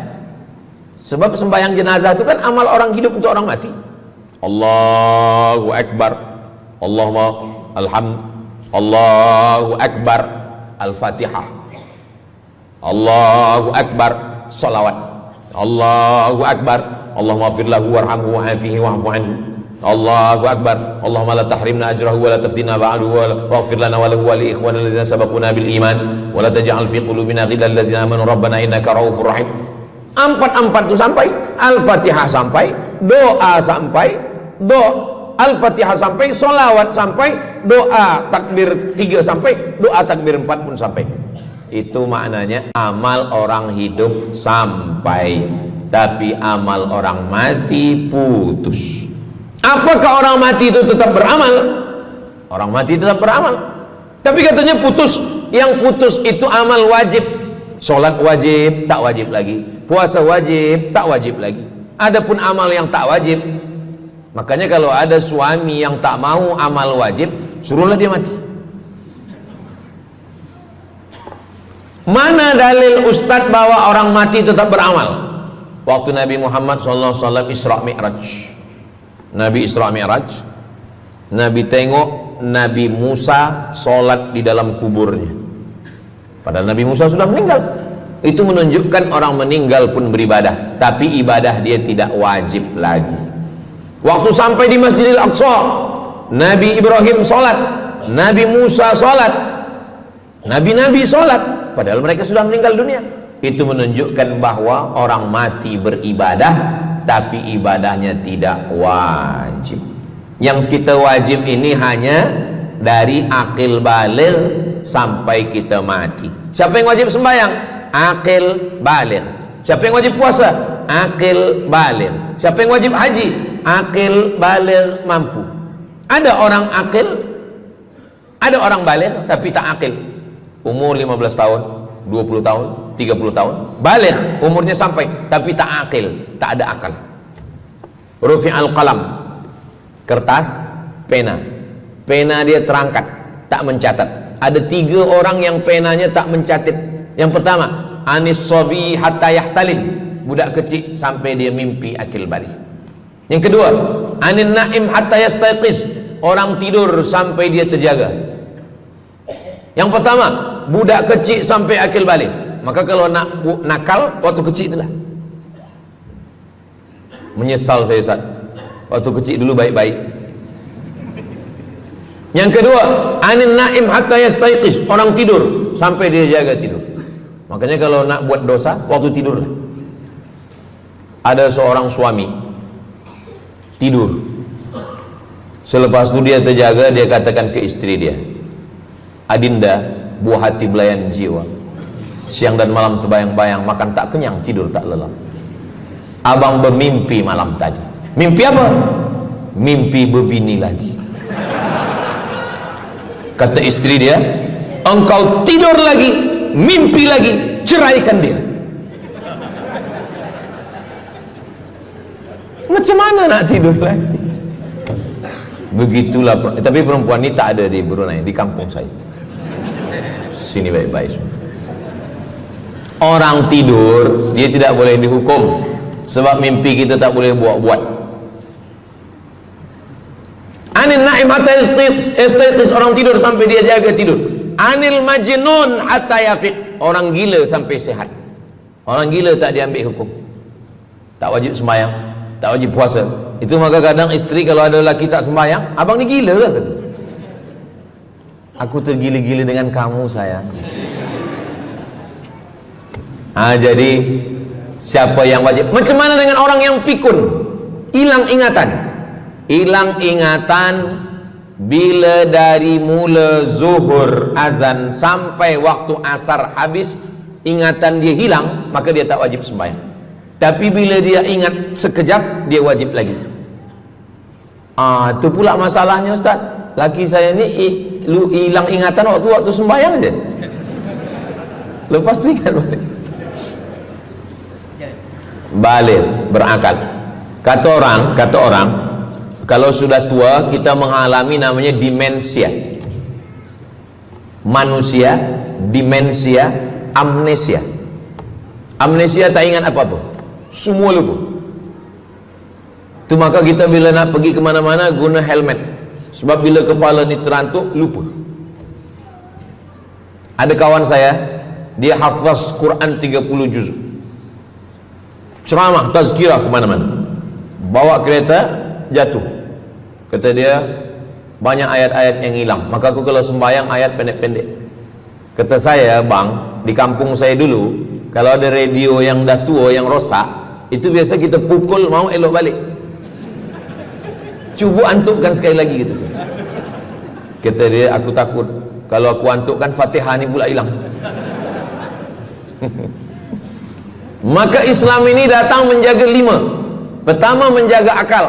Tak boleh minum khamar, tak boleh guna khamar, narkotik.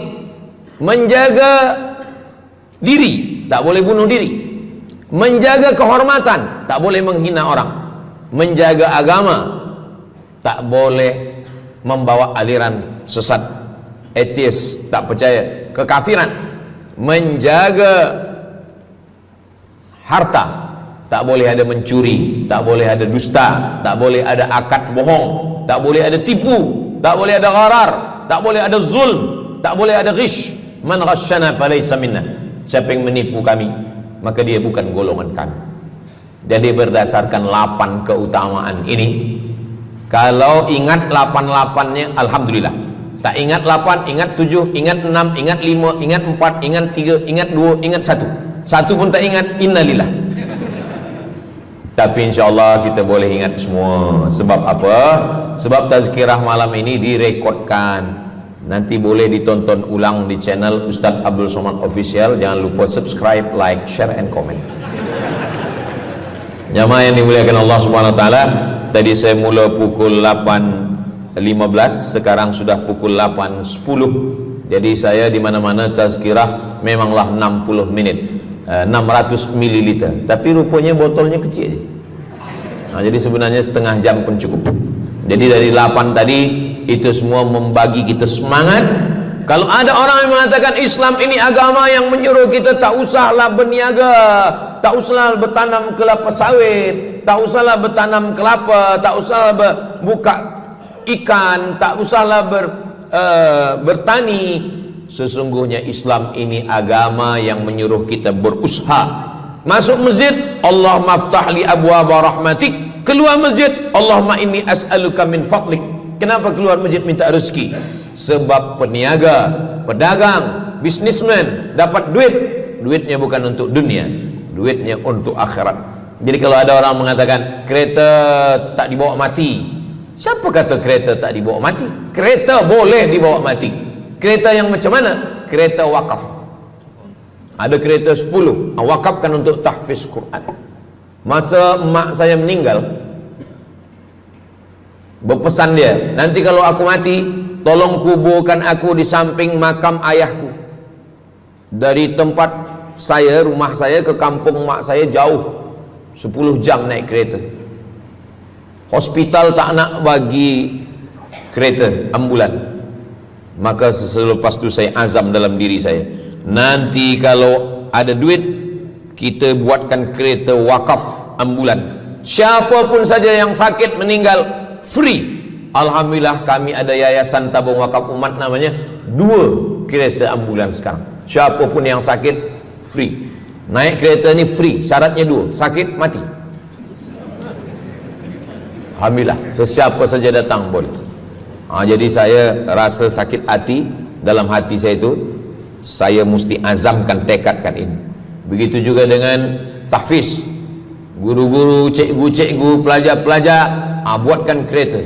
Begitu juga dengan rumah. Apa kata orang? Untuk apa bina rumah elok-elok, rumah besar? Rumah tak dibawa mati. Rumah boleh dibawa mati. Rumah yang mana? Rumah tahfiz Quran. Assalamualaikum. Waalaikumsalam.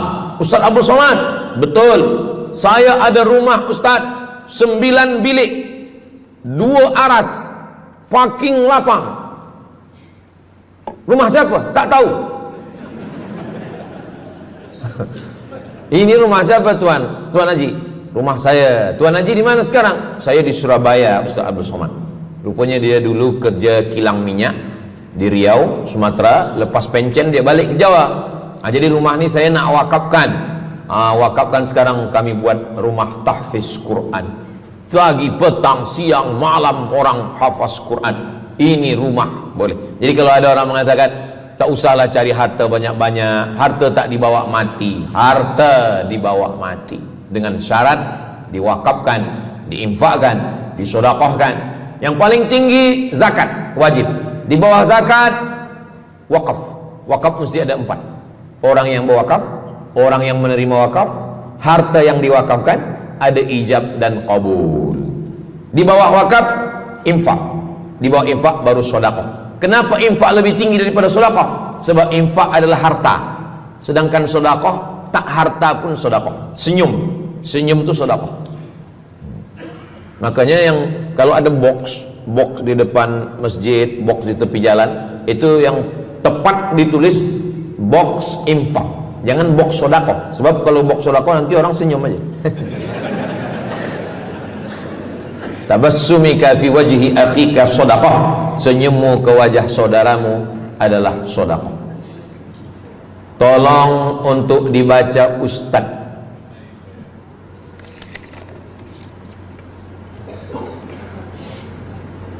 Seorang hamba yang ketika jahiliyah pernah mengambil hak orang dengan mengambil persen daripada uang infak.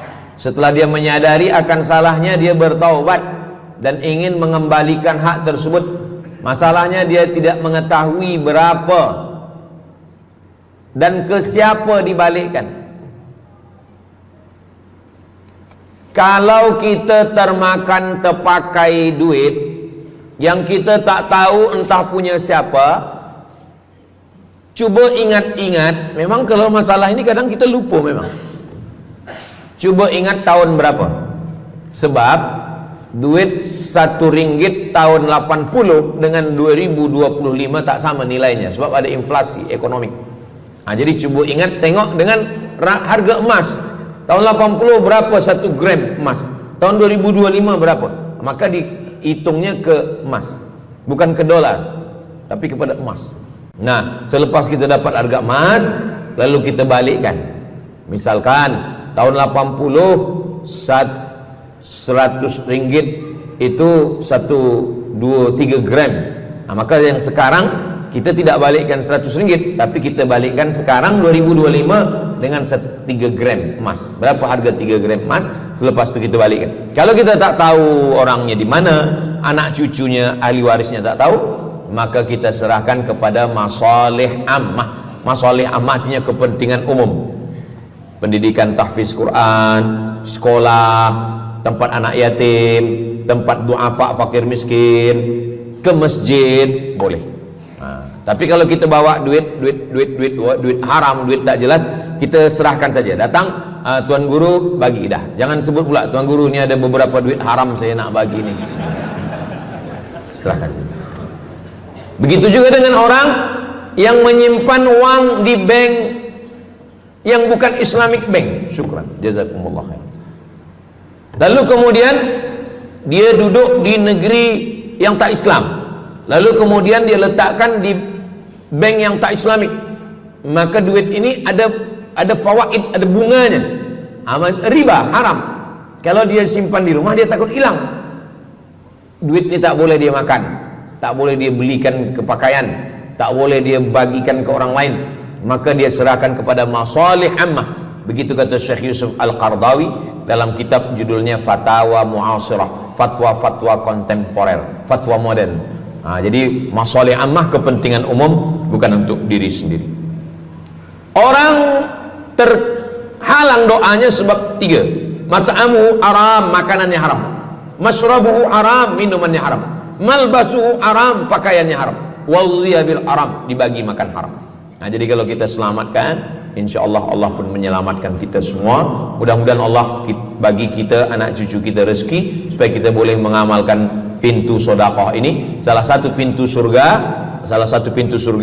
ada namanya babus sedekah. Orang yang masuk surga melalui pintu karena banyak bersedekah. Apakah orang mati itu tetap beramal? Orang mati tetap beramal, tapi katanya putus. Yang putus itu amal wajib. Sholat wajib, tak wajib lagi. Puasa wajib, tak wajib lagi.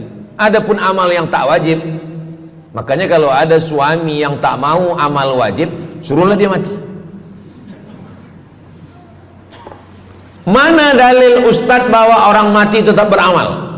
Waktu Nabi Muhammad SAW Isra Mi'raj, Nabi Isra Mi'raj, Nabi tengok Nabi Musa sholat di dalam kuburnya, padahal Nabi Musa sudah meninggal. Itu menunjukkan orang meninggal pun beribadah, tapi ibadah dia tidak wajib lagi. Waktu sampai di Masjidil Aqsa, Nabi Ibrahim sholat, Nabi Musa sholat, Nabi-Nabi sholat, padahal mereka sudah meninggal dunia.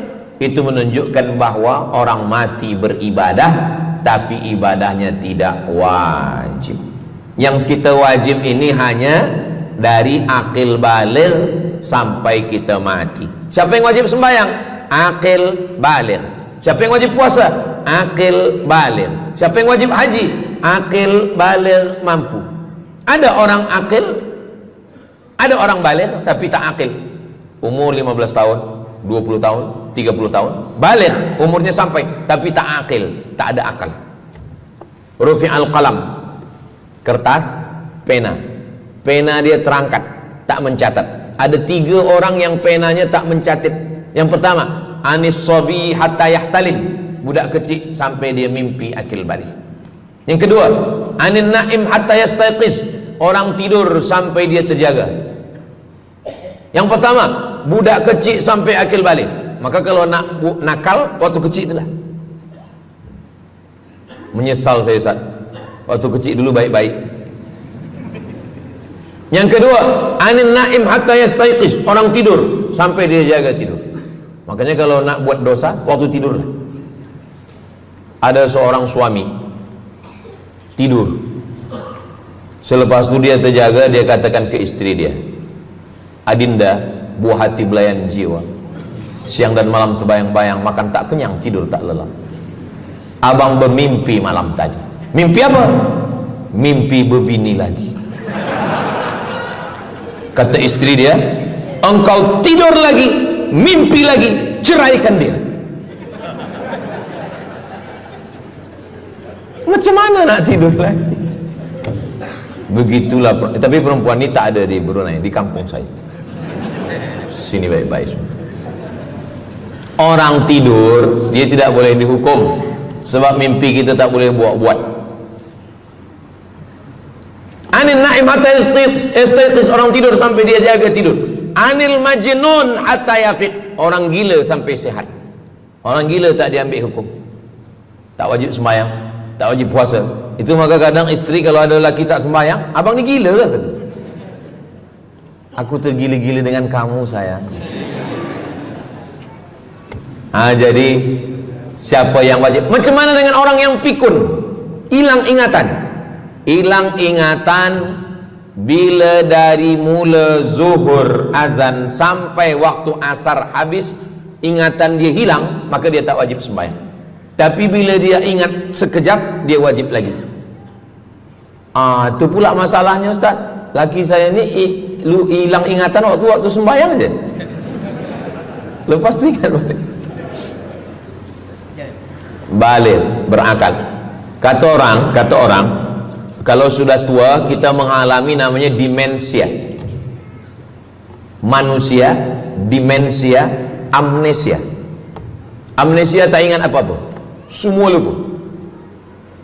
Itu maka kita bila nak pergi kemana-mana guna helmet, sebab bila kepala ni terantuk lupa. Ada kawan saya, dia hafaz Quran 30 juz, ceramah tazkirah kemana-mana, bawa kereta jatuh. Kata dia banyak ayat-ayat yang hilang, maka aku kalau sembahyang ayat pendek-pendek. Kata saya, bang, di kampung saya dulu kalau ada radio yang dah tua yang rosak, itu biasa kita pukul mau elok balik. Cuba antukkan sekali lagi, kata saya. Kata dia, aku takut kalau aku antukkan Fatihah ni pula hilang. Maka Islam ini datang menjaga 5. Pertama, menjaga akal. Tak boleh minum khamar, tak boleh guna khamar, narkotik. Menjaga diri, tak boleh bunuh diri.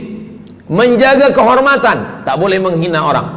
Menjaga agama, tak boleh membawa aliran sesat, ateis, tak percaya, kekafiran. Menjaga harta, tak boleh ada mencuri, tak boleh ada dusta, tak boleh ada akad bohong, tak boleh ada tipu, tak boleh ada gharar, tak boleh ada zulm, tak boleh ada ghish. Man ghasyana falaysa minna. Siapa yang menipu kami, maka dia bukan golongan kami. Jadi berdasarkan 8 keutamaan ini, kalau ingat 8-8-nya alhamdulillah. Tak ingat 8, ingat 7, ingat 6, ingat 5, ingat 4, ingat 3, ingat 2, ingat 1. Satu pun tak ingat, innalillah. Tapi insyaAllah kita boleh ingat semua. Sebab apa? Sebab tazkirah malam ini direkodkan. Nanti boleh ditonton ulang di channel Ustaz Abdul Somad Official. Jangan lupa subscribe, like, share and comment. Jamaah yang dimuliakan Allah Subhanahu Wa Taala, tadi saya mula pukul 8.15, sekarang sudah pukul 8.10. Jadi saya di mana-mana tazkirah memanglah 60 menit, 600 ml. Tapi rupanya botolnya kecil. Nah, jadi sebenarnya setengah jam pun cukup. Jadi dari 8 tadi itu semua membagi kita semangat.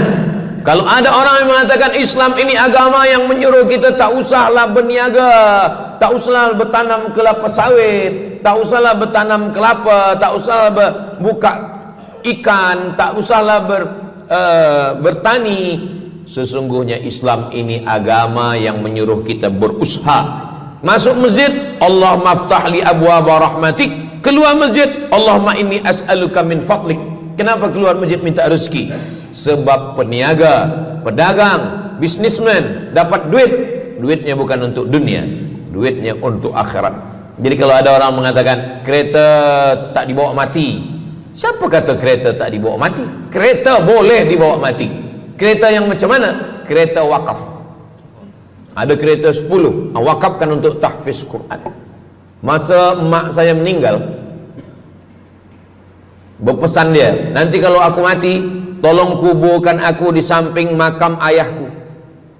Dari tempat saya, rumah saya ke kampung mak saya jauh, 10 jam naik kereta. Hospital tak nak bagi kereta ambulan. Maka selepas itu saya azam dalam diri saya, nanti kalau ada duit, kita buatkan kereta wakaf ambulan. Siapapun saja yang sakit meninggal, free. Alhamdulillah kami ada yayasan tabung wakaf umat namanya, 2 kereta ambulan sekarang. Siapapun yang sakit free. Naik kereta ni free, syaratnya 2, sakit mati. Alhamdulillah, sesiapa saja datang boleh. Jadi saya rasa sakit hati dalam hati saya itu, saya mesti azamkan, tekadkan ini. Begitu juga dengan tahfiz, guru-guru, cikgu-cikgu, pelajar-pelajar, buatkan kereta. Begitu juga dengan rumah. Apa kata orang? Untuk apa bina rumah elok-elok, rumah besar? Rumah tak dibawa mati. Rumah boleh dibawa mati. Rumah yang mana? Rumah tahfiz Quran. Assalamualaikum. Waalaikumsalam. Ustaz Abdul Somad, betul, saya ada rumah Ustaz, 9 bilik, 2 aras, parking lapang. Rumah siapa? Tak tahu. Ini rumah siapa Tuan? Tuan Haji. Rumah saya. Tuan Haji di mana sekarang? Saya di Surabaya, Ustaz Abdul Somad. Rupanya dia dulu kerja kilang minyak di Riau, Sumatera. Lepas pencen dia balik ke Jawa. Jadi rumah ini saya nak wakafkan. Wakafkan sekarang kami buat rumah tahfiz Quran. Pagi, petang, siang, malam orang hafaz Quran. Ini rumah boleh. Jadi kalau ada orang mengatakan tak usahlah cari harta banyak-banyak, harta tak dibawa mati. Harta dibawa mati dengan syarat diwakafkan, diinfakkan, disedekahkan. Yang paling tinggi zakat wajib. Di bawah zakat wakaf. Wakaf mesti ada 4. Orang yang berwakaf, orang yang menerima wakaf, harta yang diwakafkan, ada ijab dan qabul. Di bawah wakaf infak. Di bawah infak baru sedekah. Kenapa infak lebih tinggi daripada sedekah? Sebab infak adalah harta, sedangkan sedekah tak harta pun sedekah. Senyum itu sedekah. Makanya yang kalau ada box di depan masjid, box di tepi jalan, itu yang tepat ditulis box infak, jangan box sedekah. Sebab kalau box sedekah nanti orang senyum aja. Tabassumika fi wajhi akhika sedekah. Senyummu ke wajah saudaramu adalah sedekah. Tolong untuk dibaca Ustaz.